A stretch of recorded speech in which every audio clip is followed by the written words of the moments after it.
So yun, okay, KGX, ang mabilis lang. Tingnan nyo mga idol, no? So gumawa tayo ng guhit nung nakaraan, no? Ito yung 60k ito ha. Dito tayo pumasok nung nakaraan eh.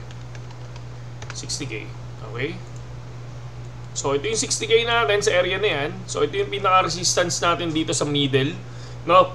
Pero ang pinaka-resistance natin, kung mapapansin nyo, 62 pa rin, no? So kung titingnan natin, another na naman, no?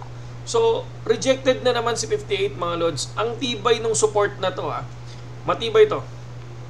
For me, no? So, possible, once na ma-break to, automatic yan. Bubulusok yan pababa. Yun ang tingin ko. Automatic, baka bumulusok sa pababa yan. So, for me, confirm yan. Yung 58 na yan mga lodi. And syempre, confirm din to sa akin, tong 62k. So, yung dalawang yan. Support and resistance 58 and 62k. So, yan lang yung akin ha. Yan lang yung akin mga lodi ha. So, hindi to yung parang hindi to yung iniisip natin na parang tsamba lang. Pero kung mapapansin mo, yan talaga. Yan yung pinaka-support natin dito sa area na to, si 58k. Tapos 58k ulit and then 58k. So, third time na na-reject si 58k. And then, pagdating naman sa 60, 1, 2, 3. So, tatlong beses na-reject.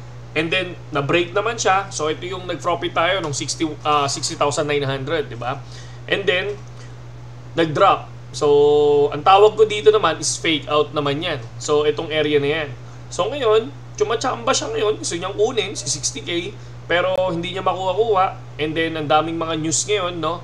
Na naririnig natin. May good news, biglang may bad news. May good news, biglang may bad news. Pero ako, ang tinitingnan ko lang talaga dito, mga lods, eto. Kung saan sila, kung saan nag-start umangat, kung saan nag-start bumagsak. So, ganun tayo. Doon tayo mag-check ng mismong support and resistance natin dito. And then, check tayo ngayon dito kay Ton. Ton token, kung mapapansin nyo si Ton, nasa mid siya eh, oh. Kung mapapansin nyo, yung biglang drop niya, eto, nandito lang siya sa area na to. So, medyo kinakabahan ako dito sa Ton, ha. Medyo kinakabahan tayo dito. Tapos kapag nagkaroon ng airdrop ng 26 ang hamster combat, no? So tingnan natin kung anong mangyayari dito. So far, wala pa akong tiwala dito sa Ton token, no? So pero sabi nga nila, 'di ba? Buy low, sell high, no? So far, nasa low siya, no? So far, nasa low siya sa nakikita ko kasi ito yung trend niya, oh. No? Mababa yung trend niya, mga lods, ha? So far, ito yung nakikita ko lang. Pero kung gusto nyo kunin to, wala namang problema.